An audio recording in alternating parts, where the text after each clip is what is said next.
Assalamualaikum warahmatullahi wabarakatuh. Pada bagian yang kelima dari mata kuliah histologi ini, saya akan menjelaskan tentang jaringan pada sistem pencernaan.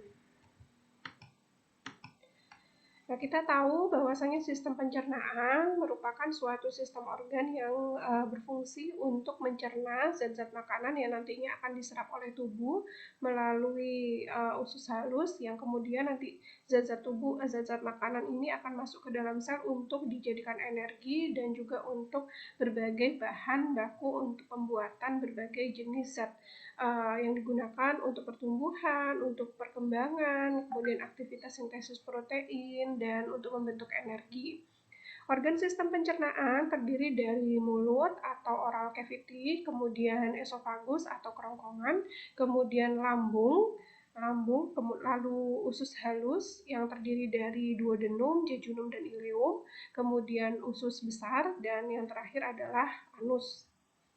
Nah, sistem organ pencernaan mulai dari rongga mulut, ini terdiri dari organ bibir, lidah, dan juga gigi. Lalu esofagus diikuti oleh lambung, usus halus yang terdiri dari duodenum atau usus 12 jari, jejunum atau usus kolosong, dan ileum atau usus penyerapan. Kemudian yang kelima adalah usus besar, terdiri dari kolon atau usus besar dan appendix atau usus buntu.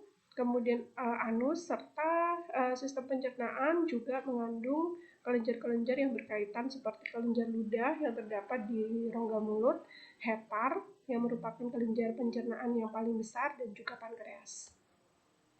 Sistem pencernaan penting untuk mengolah bahan makanan menjadi zat yang nantinya diserap oleh tubuh dalam bentuk berbagai macam jenis zat seperti karbohidrat yang kemudian dicerna menjadi molekul yang lebih sederhana, yaitu monosakarida, protein menjadi asam amino, kemudian lemak menjadi asam lemak dan gliserol, dan sisa-sisanya akan dibuang melalui proses defekasi, yaitu bagian yang sudah tidak digunakan lagi atau ampas yang tidak diperlukan lagi oleh tubuh. Nah, untuk bibir merupakan bagian dari rongga mulut. Ini terdiri dari permukaan luar, dalam, tengah-tengah, dan merah bibir. Lapisan permukaan luar dari bibir ini banyak terdapat lapisan epitel pipih bertanduk atau berkornifikasi, kemudian juga ada rambut, folikel rambut, dan kelenjar sebasea atau kelenjar minyak dan keringat. Sedangkan permukaan dalam ini lebih banyak epitel pipih yang tanpa tanduk atau tidak berkornifikasi. Lalu ada juga pembuluh darah dan submukosa yang banyak mengandung kelenjar seromukosa yang menghasilkan mukus maupun enzim pencernaan. Lalu merah bibir ini mirip dengan permukaan bibir luar, jadi ada epitel bertanduk, kemudian ada kelenjar keringat dan juga kelenjar minyak. Lalu juga ada sebasea, dan di tengah-tengah bagian bibir terdapat lapisan otot rangka. Ini adalah sediaan bibir, di mana panah putih menunjukkan regio mukosa yang banyak menghasilkan mukus dengan epitel yang khas, lalu panah merah menunjukkan regio cutaneus yang merupakan kulit dengan kelenjarnya, lalu daerah hitam ini merupakan perbatasan yang memiliki keratin yang halus atau lapisan tanduk yang tidak memiliki kelenjar atau disebut dengan regio vermilon. Ini adalah sediaan bibir ketika dia diiris secara mendatar. Lalu lidah ini tersusun dari epitelium pipih berlapis ya, tanpa lapisan tanduk atau kornifikasi, dan banyak serat-serat otot luriknya karena dia harus memanjang dan memendek sehingga komponen dari jaringan otot juga banyak di situ. Lalu ada kelenjar ikat serosa dan mukosa yang menghasilkan mukus maupun enzim pencernaan seperti petialin atau amilase. Kemudian dia mempunyai papila-papila lidah yang fungsinya adalah untuk reseptor rasa seperti bentuk lapisan papila filiformis, fungiformis, circumvallata, dan foliata.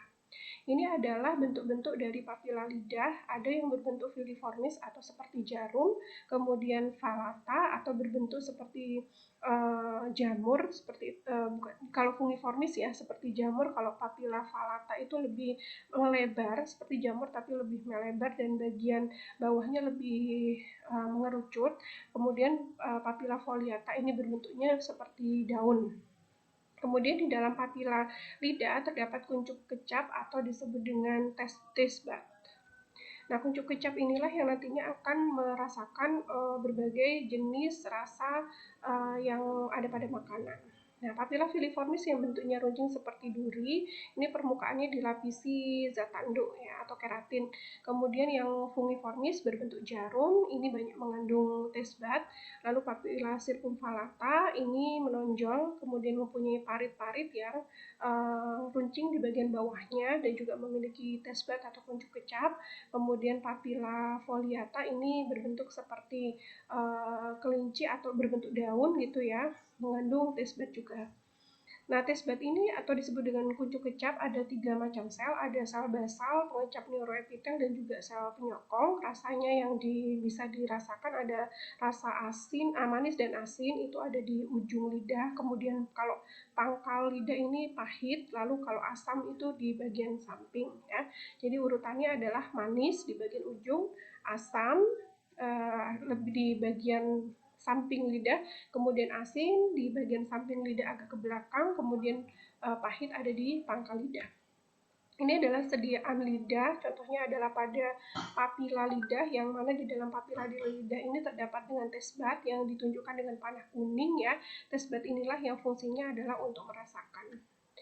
Biasanya terdapat ujung-ujung syaraf pengecap, yang mana syaraf tersebut nanti sebagai reseptor, kemudian akan menghantarkan impuls saraf ke bagian saraf pusat untuk didefinisikan sebagai suatu pusat rasa. Berikutnya adalah gigi. Gigi juga merupakan bagian dari rongga mulut atau oral cavity ya. Asalnya dari ektoderm kalau pada saat embriogenik, masa pertumbuhannya ini ada gigi susu, usianya 6-12 tahun, kemudian gigi dewasa atau permanen itu muncul pada usia 12 tahun ke atas ya. Berdasarkan fungsinya ada 3 macam, seri, taring, dan geraham. Seri menggigit, taring merobek, dan geraham mengunyah. Ini adalah bentuk gigi dan jumlahnya. Kemudian bagian gigi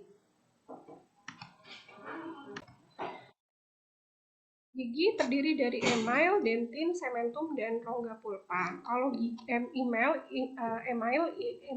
ini merupakan lapisan gigi paling luar, terdiri dari banyak kalsium fosfat dan juga amiloblas. Kalau dentin ini adalah giginya sendiri, gigi sendiri ini terdiri dari garam kalsium, kemudian glikosaminoglikan, kolagen, lalu odontoblas, predentin, dan juga karies dentin. Kalau ada nyeri atau kerusakan gigi ya, disebut dengan karies. Kemudian sementum ini adalah pengikat gigi pada bagian gusi. Ini terdiri dari serat kolagen dalam matriks kalsium ya. Kemudian rongga pulpa terdiri dari serat kolagen dan glikosaminoglikan, kemudian juga ada pembuluh darah dan syaraf ya. Rongga pulpa ini merupakan bagian yang tertanam pada gusi. Berikutnya adalah membran periodontal. Ini terdiri dari jaringan ikat fibrosa antara tulang alveolar dengan gigi. Jadi di bawah gigi ada tulang alveolar dihubungkan oleh jaringan ikat fibrosa yang disebut dengan membran periodontal. Lalu dia berfungsi untuk penyangga gigi dalam soklet gigi. Lalu gusi atau disebut juga gingiva, ini merupakan tonjolan dari membran mukosa pada leher gigi dan terletak pada embali. Ini adalah sediaan gigi dewasa yang terdiri dari dentin, periodontal, kemudian sementum di bagian luar. Nah, ini adalah sediaan dalam pertumbuhan gigi dari gigi seri menuju ke gigi dewasa, di mana email terlihat ditunjukkan dengan warna putih, dan dentin di sini terdapat kandungan kalsium yang lebih besar dibandingkan dengan gigi susu. Berikutnya adalah esofagus. Esofagus atau kerongkongan ini berhubungan dengan faring di sebelah atas dan lambung di sebelah bawah. Jadi merupakan saluran cerna yang menghubungkan antara faring, rongga mulut, dan juga lambung. Nah, bagian-bagian dari esofagus mulai dari bagian dalam yang dekat dengan rumen atau saluran kerongkongan itu ada tunika mucosa, selanjutnya adalah tunika submucosa, tunika muscularis, dan tunika serosa. Tunika mucosa merupakan dinding bagian dalam dari esofagus yang dekat dengan lumen, yaitu tempat dimasuknya makanan. Terdiri dari epitel pipih berlapis tanpa lapisan tanduk ya, jadi lembut. Kemudian pada bagian bawahnya itu ada tunika submukosa yang terdapat kelenjar serumukosa. Di situ menghasilkan mukus dan juga serosa. Lalu juga ada tunika muskularis yang banyak terdapat otot ya. Muskularis berasal dari kata muscle yang mana ada banyak otot rangka ataupun otot polos di sepanjang esofagus yang mana menyebabkan esofagus bisa melebar dan menyempit. Lalu terakhir bagian terluarnya adalah tunika serosa. Ya, fungsinya dari esofagus sendiri adalah untuk jalan makanan.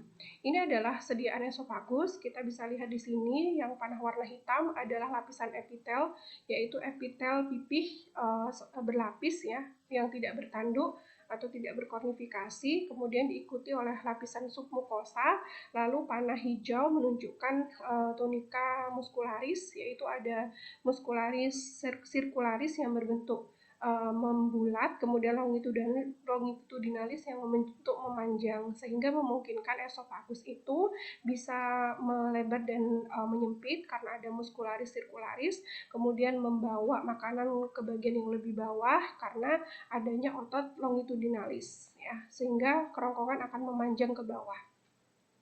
Kemudian yang warna kuning ini adalah muskularis mukosa, di mana dia menghasilkan mukus ya, yang menyebabkan esofagus bisa menghasilkan lendir yang juga nanti akan membantu dalam proses penyaluran makanan ke lambung. Lalu berikutnya adalah lambung atau gastar atau gastrik. Ini terdiri dari 3 bagian, yaitu fundus, corpus, dan pylorus. Fundus adalah pada bagian yang atas yang lebih dekat dengan esofagus, kemudian di bawahnya ada corpus, dan yang dekat dengan duodenum adalah pylorus. Cekungan ini ada yang disebut dengan curvatura minor dan curvatura mayor. Untuk histologi lambung sendiri, sama seperti esofagus, ada tunika mukosa, tunika submukosa, tunika muskularis, dan tunika serosa. Untuk tunika mukosa merupakan bagian terdalam dari lambung yang lebih dekat dengan lumen. Di sini mengandung epitel selapis yang silindris dan juga epitel kelenjar, seperti sel mukus parietal, zimogen, dan juga arginavin. Untuk sel mukus atau sel leher, ini dia menghasilkan mukosa. Kemudian sel parietal ini menghasilkan HCl atau asam lambung. Lalu sel zimogen atau chief cell ini menghasilkan enzim pencernaan seperti tripsin. Kemudian arginavin ini menghasilkan endokrin. Lalu sel-sel dan sekresinya tadi disebutkan antara lain sel epitel mukus atau sel leher yang menghasilkan mukus, parietal menghasilkan HCl, zimogen menghasilkan enzim pencernaan seperti pepsinogen yang akan berubah menjadi pepsin. Kemudian sekretin ini dihasilkan oleh sel arginavin ya. Ada sekretin, gastrin, dan kolesistokinin yang akan memicu terjadinya proses lapar dan kenyang. Kemudian di bawah tunika mukosa ada submukosa, biasanya mengandung jaringan ikat, ada serat kolagen, ada juga pembuluh darah dan limfa serta syaraf ya. Jadi pada submukosa ini dominannya adalah jaringan ikat, kemudian pembuluh darah dan syaraf. Di bawahnya ada jaringan tunika muskularis, itu terdiri dari otot, ada seperti esofagus dia punya sirkularis dan longitudinalis, kemudian plexus outback biasanya pada bagian lekukan. Kemudian yang terakhir adalah tunika serosa yang sama seperti esofagus juga terdiri dari jaringan ikat longgar. Ini adalah sediaan lambung. Di sini ada di panah kuning ada sel leher mukosa yang menghasilkan mukus. Kemudian panah hitam itu terdiri dari sel parietal yang menghasilkan HCl. Kemudian sel zimogen yang menghasilkan pepsinogen. Ini lapisan lambung mulai dari bagian paling atas yaitu tunika mukosa ya, ada epitel, ada sel mukus, ada sel parietal dan chief cell ya. Kemudian ini adalah sediaan esophagogastric junction ya, merupakan bagian yang perbatasan antara esofagus dengan lambung. Berikutnya adalah usus halus. Di usus halus ini lapisannya hampir sama seperti yang lain, ada tunika mukosa, tunika submukosa, muskularis, dan serosa. Untuk tunika mukosa itu pada bagian atas ya, pada bagian terdalam dekat dengan lumen ada lapisan epitel pipih ya, kemudian ada sel-sel silindris atau sel absorptif yang fungsinya adalah untuk mengabsorpsi. Di situ banyak sekali mikrofili atau jonjot-jonjot usus, yang mana selain untuk penyerapan, sel ini juga menghasilkan glikoprotein dan juga enzim-enzim seperti disakaridase, dipeptidase, entrokinase, dan juga fosfatase alkali. Sifatnya alkali atau basa, kalau di lambung sifatnya asam. Jadi ada kondisi di mana menetralisir makanan yang asam dari lambung oleh adanya fosfatase alkali. Kemudian terdapat di semua bagian usus halus ya untuk sel silindris ini atau sel absorptif. Selain sel silindris ada sel goblet atau sel piala yang menghasilkan banyak mukus, berasal dari sel induknya adalah oligomukosa. Kemudian juga terdapat di semua bagian usus halus mulai dari duodenum sampai dengan ileum. Fungsinya adalah menghasilkan mukus glikoprotein yang fungsinya sebagai proteksi dari dinding usus terhadap makanan. Kemudian ada juga sel panet. Sel panet ini terletak di daerah dasar cryptus libercum pada junjot villi, banyak terdapat di usus kosong ya atau jejunum. Kemudian sel panet ini berbentuk sel piramida dengan sitoplasma acidofilik dan banyak menghasilkan lisozim yang mana merupakan jenis protein penghancur dinding sel bakteri dan juga mengatur flora normal di usus halus. Jadi sebetulnya pada usus kosong ini tidak kemudian tidak terjadi apa-apa ya, tapi di situ justru terdapat proses menjaga imunitas tubuh dengan cara dia menghasilkan sel enzim lisozim yang menghancurkan bakteri dan juga mengatur flora normal usus halus. Lalu ada lamina propria, ini masih dalam tunika mukosa. Ini ada serat retikulum, kemudian sel retikulum, limfosit, dan juga sel plasma. Lalu ada otot polos dan pembuluh darah, serta folikel limfoid yang banyak menghasilkan antibodi ya, seperti Pak player. Kemudian ada juga di situ antibodi atau imunoglobulin. Lamina propria ini banyak terdapat di usus penyerapan yaitu ileum.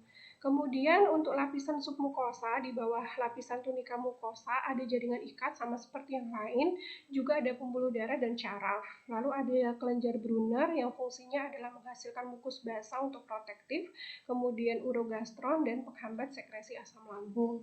Di bawahnya ada tunika muskularis yang banyak terdapat otot, bentuknya sirkularis longitudinalis dan plexus aufbar seperti halnya lambung. Kemudian ada tunika serosa pada bagian terluar juga sama, terdiri dari jaringan ikat longgar. Ini adalah sediaan usus, ada tonjolan-tonjolan usus yang disebut dengan plika Kettering yang ditunjukkan dengan panah hitam. Foto kanan ini ada permukaan plika, ditemui tonjolan yang disebut dengan filus intestinal atau villi atau jonjot-jonjot usus begitu ya. Kemudian pada bagian dasarnya ini ada cryptus libercum, kemudian ada bintik zimogen dari sel panet ya yang menghasilkan banyak sekali enzim-enzim pencernaan. Kemudian ini adalah bagian dinding usus dari duodenum, jejunum, dan ileum. Kalau duodenum ini banyak tadi menghasilkan mukus, kemudian enzim-enzim pencernaan, dan juga ada kelenjar Brunner ya. Yang kemudian jejunum ini banyak sekali terdapat enzim lisozim dan juga untuk menyeimbangkan flora normal ya fungsinya. Lalu yang ketiga ileum ini banyak patch pair yang menghasilkan antibodi di situ. Fungsinya adalah sebagai sistem kekebalan dari makanan yang banyak membawa mikroorganisme. Sehingga di dalam usus selain fungsinya adalah untuk mencerna melalui enzim pencernaannya, kemudian absorpsi untuk menyerap zat-zat makanan, juga untuk fungsi perlindungan tubuh terhadap mikroorganisme yang masuk bersama makanan. Lalu usus buntu atau appendix ini bagian dari usus besar yang fungsinya adalah juga untuk sistem kekebalan tubuh karena banyak mengandung sel-sel limfosit di dalamnya ya. Untuk struktur histologisnya sama, ada tunika mukosa, submukosa, muscularis dan serosa. Untuk tunika mukosanya sendiri terdapat sel epitel selapis ya dan juga sel goblet yang menghasilkan mukus, lalu filus intestinal, cryptus libericum dan juga nodul limfatikus. Di mana nodulus limfatikus ini dia banyak terdapat sel darah putih yang menghasilkan substansi-substansi sistem imun. Kemudian tunika submukosa ada jaringan ikat dan tidak ada kelenjar di dalamnya. Kemudian banyak juga pembuluh darah dan syaraf. Tunika muscularis ada otot ya, ada circularis longitudinalis dan plexus aufbar. Kemudian tunika serosa adalah jaringan ikat longgar. Ini adalah sediaan appendix atau usus buntu. Sediaan appendix dengan lumen yang sempit dan kaya limfonodul, yaitu jaringan limfatik yang banyak mengandung limfosit di dalamnya untuk sistem pertahanan tubuh kita. Lalu kolon ya, atau usus besar juga sama seperti struktur histologis lainnya, ada tunika mukosa, submukosa, muscularis dan juga serosa. Untuk yang membedakan biasanya memang di tunika mukosanya ya. Kalau di kolon ini ada epitel selapis silindris sama sedikit berbeda ya. Kalau di atas kan selapis pipih ya. Nah, ada juga sel goblet untuk menghasilkan mukus, tidak ada villi tapi ada cryptus libericum dan juga lamina propria yang ada otot polosnya dan juga limfonudil atau banyak mengandung sel darah putih juga di dalamnya. Tunika mukosa, submukosa dan serosa ada jaringan ikat longgar dan juga terdapat tunika muscularis berupa circularis longitudinalis dan plexus aufbar. Kolon berfungsi untuk absorpsi cairan ya, merubah makanan menjadi chim atau bahan setengah cair dan menjadi feses atau bahan setengah padat. Menghasilkan mukus juga sebagai pelumas yang akan melumasi feses agar tidak merusak mukosa usus besar. Kemudian di kolon selain absorpsi cairan dan menghasilkan mukus juga sebagai tempat pembusukan sisa makanan oleh bakteri normal usus ya, yaitu Escherichia coli. Kemudian penyakit yang berkaitan dengan kolon diantaranya adalah penyakit Hirschsprung atau megakolon. Di sini mengarah kepada kanker kolon. Kemudian disentri yang disebabkan oleh infeksi bakteri. Lalu yang terakhir adalah anus. Struktur histologisnya ada lapisan epitel gepeng berlapis, lalu bagian dermis, kemudian dilanjutkan dengan lapisan muscularis, dan terakhir adalah tunika adventitia. Tunika adventitia ini sama dengan tunika serosa gitu ya. Untuk lapisan epitel bagian atas ada lapisan yang tanpa tanduk dengan lapisan tanduk. Yang lapisan dengan tanduk itu bagian yang lebih luar. Kemudian di bawahnya ada lapisan dermis yang terdiri dari kelenjar kitar dubur, kelenjar sirkum anal. Di sini juga menghasilkan mukus gitu ya. Kemudian ada lapisan muskularis atau lapisan otot yang disebut dengan muskularis sphincter, di mana nanti dia yang akan mengatur keluarnya feses gitu ya. Kalau yang di dalam disebut dengan muskularis sphincter ani internum, kalau yang luar adalah externum. Ini adalah sediaan rektum atau bagian kolon yang paling akhir. Lalu untuk kelenjar ini ada pankreas. Kelenjar pankreas itu merupakan kelenjar yang memiliki dua fungsi, yaitu sebagai kelenjar eksokrin dan juga kelenjar endokrin. Untuk kelenjar eksokrin dia memiliki bagian yang disebut dengan asinus, mirip kelenjar parotis menghasilkan sekret. Asini pankreas atau disebut dengan asini pankreas di sini dia menghasilkan enzim-enzim pencernaan. Punya saluran keluar yaitu ke bagian usus halus. Jadi hasil sekret enzim pencernaan dari pankreas ini akan dikeluarkan ke saluran keluarnya di usus halus untuk mencerna makanan. Nah, cairan pankreas ini yang dihasilkan antara lain adalah tripsin dan kimotripsin untuk memecah protein. Kemudian ada RNase dan DNase untuk memecah RNA dan DNA. Kemudian ada enzim amilase dan lipase. Amilase memecah karbohidrat, sedangkan lipase memecah lipid. Ini yang disekresikan keluar pankreas menuju ke usus halus ya. Pankreas juga mempunyai fungsi endokrin. Kalau fungsi eksokrinnya ditunjang oleh sel asini pankreas, kalau endokrin ditunjang oleh pulau-pulau Langerhans ya. Ada sel alfa, beta, C, dan sel D gitu ya. Di mana endokrin ini menghasilkan hormon, di mana sel alfa ini menghasilkan hormon glukagon ya. Kalau yang eksokrin kan menghasilkan enzim, kalau yang sebagai endokrin dia menghasilkan hormon. Sel alfa menghasilkan glukagon, di mana hormon glukagon ini merubah glikogen atau cadangan gula otot menjadi glukosa kembali, sedangkan sel beta ini menghasilkan insulin, di mana insulin akan membantu memfasilitasi masuknya glukosa ke dalam sel-sel dan mengubah glukosa menjadi energi dan glikogen. Kemudian sel C ini masih belum diketahui, sedangkan sel D atau delta ini dia menghasilkan somatostatin, yang mana dia akan menghambat pelepasan insulin dan glukagon untuk proses stabilisasi.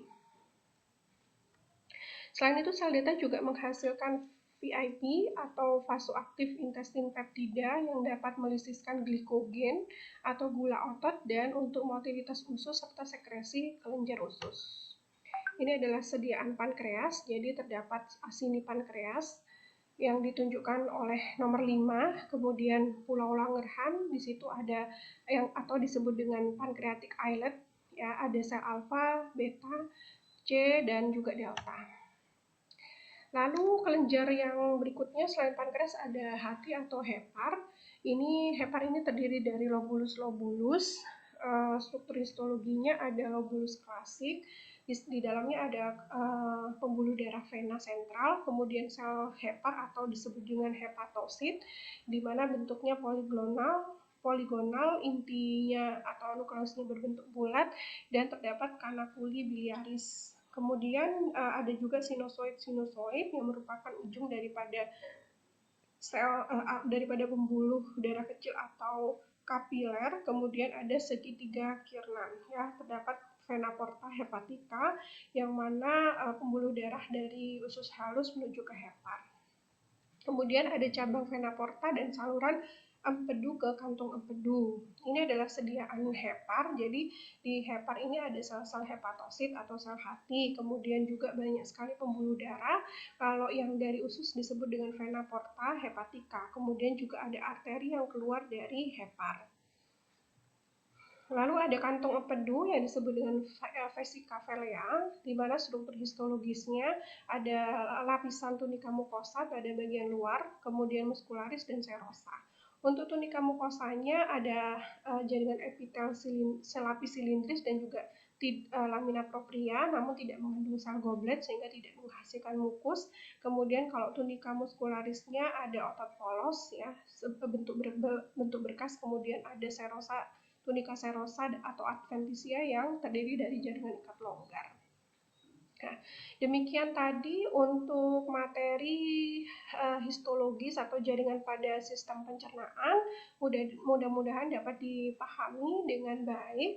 Demikian yang bisa saya sampaikan. Terima kasih atas perhatiannya. Wassalamualaikum warahmatullahi wabarakatuh.